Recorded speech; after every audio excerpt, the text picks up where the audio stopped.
Welcome back, you guys. Again, in example 2, we're trying to show triangles are congruent by the HL theorem, and if they are not congruent by the HL theorem, if we cannot show that at least one leg and the hypotenuse between both of my triangles are congruent, then they are not congruent by the HL theorem. But just because we can't show that the two right triangles are congruent by the HL theorem doesn't mean we can't use one of our other theorems. So let's see what happens in this one. I don't know. We'll see. Okay, so again, let's mark in what we already know to be true, which again, I must establish first that these are right triangles. I currently know that triangle BAR is right because it has a right angle in it, but I don't know that triangle BAE is a right triangle. Is there a way for me to tell from my picture that there's a right angle somewhere in this triangle? Well, if you guys see here, these two angles right here, when you put them together, they both lie on this line right here. Okay, so what is the degree of a line? Correctamundo. That does mean they add up to be 180. So if one of my right angles, which means it's 90 degrees, is 90 degrees, then I know that the other angle also has to be 90 degrees because 90 plus 90 equals 180.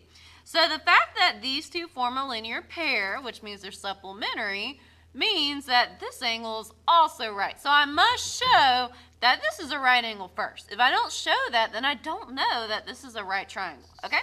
So I now know that this is a right angle because these two form a linear pair. So I'm going to say angle BAE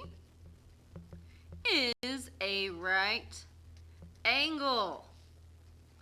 And how I know is by the fact that these two form a linear pair, which means they're supplementary. So this is kind of like your definition of a linear pair and definition of supplementary combined. So definition of linear pair, which means they're supplementary, which means they have to be 180. So definition of a linear pair and supplementary, which means they have to be 180. So if one's 90, the other one has to be 90.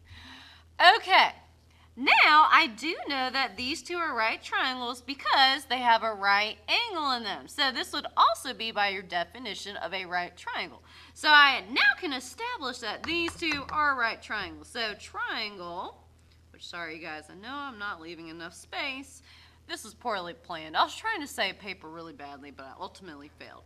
So now triangle BAE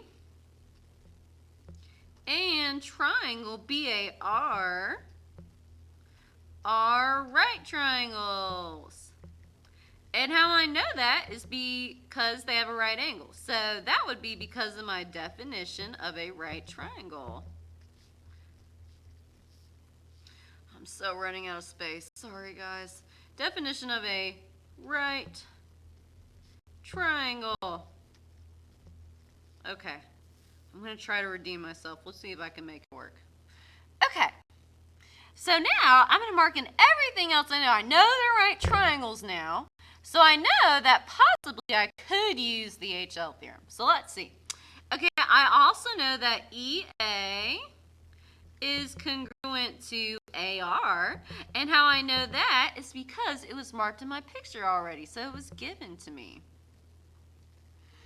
Okay. Which this is going to be, which side of the right triangle is EA and AR? Are these legs or is this the hypotenuse? This is a leg. So I know that there's one leg that is marked in as congruent. Okay, so currently there's nothing else I can mark in my picture as congruent. Oh no. So I've got to use one of those tricks up my sleeves that we use with our other triangle shortcuts. Okay, so I don't see any vertical angles. I don't have the X. I only have one angle, which means I don't know if the third angles are congruent by the third angle theorem.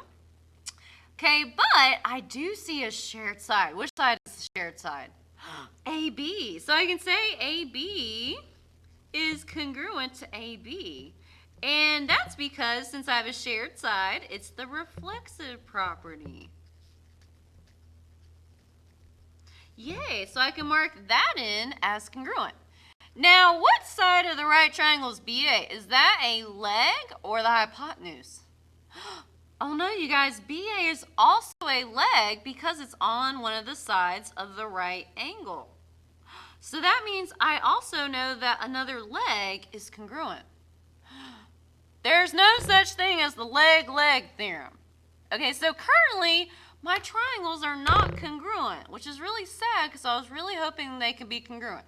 Okay, so I cannot show that these two triangles are congruent by the HL theorem. Now, technically, since I know two sides of my triangle are congruent, I know that if I did the Pythagorean theorem, then the hypotenuse would be congruent. So then, I technically could show they were congruent by HL, but in math, we're all about shortcuts, right? So if I didn't want to go through the process of using the Pythagorean theorem to show that the hypotenuse is congruent, I can already tell by the way my picture is marked that my two triangles are congruent. Do you guys see anything? Well, I have two sides. I have this side and this side. I have not stated that these two angles are congruent. All I've done is said that they're a right angle, which means they form a right triangle.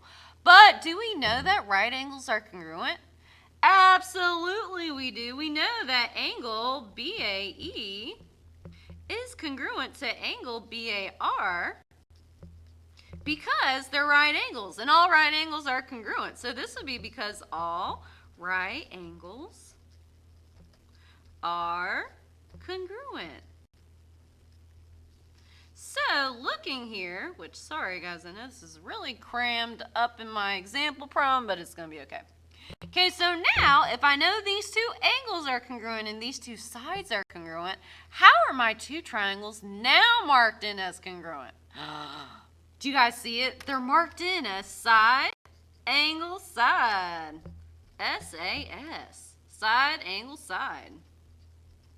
Okay, so technically, if you use the Pythagorean theorem, you can show that the final sides of your right triangle are congruent, which means technically they are congruent by HL. If you wanted to add that in, you could add like a sixth thing and write like, by the Pythagorean theorem, BE and BR are congruent, which then means triangles are congruent by HL. But you know, mathematicians, we like to be efficient. So I already know they're congruent, so I don't technically have to go out of my way to show that the triangles are congruent in another way. If you want to, you can, but you don't have to.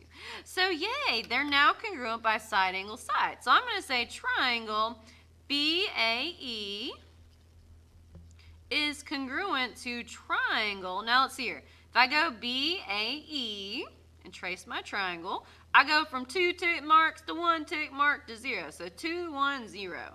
2, 1, 0. So I want to go 2, 1, 0 in my other triangle. So if I go from 2 to 1 to 0 tick marks, that would be BAR. Okay, and they are currently congruent by SAS. Yay! That was exciting, right?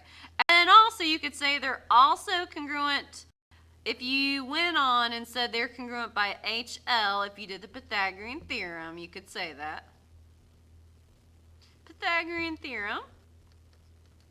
Okay, which if you use the Pythagorean theorem to show that these two are congruent, they're also congruent by side, side, side. So you could also say they're congruent by SSS. So if you use the Pythagorean theorem, the triangles are also congruent by HL and side, side, side, which is pretty cool. So you could add like a sixth statement here and say that BE and BR are congruent because of the Pythagorean theorem, if you wanted to, which then will mean the two triangles, in addition to SAS, are congruent by HL as well as SSS, which is pretty cool.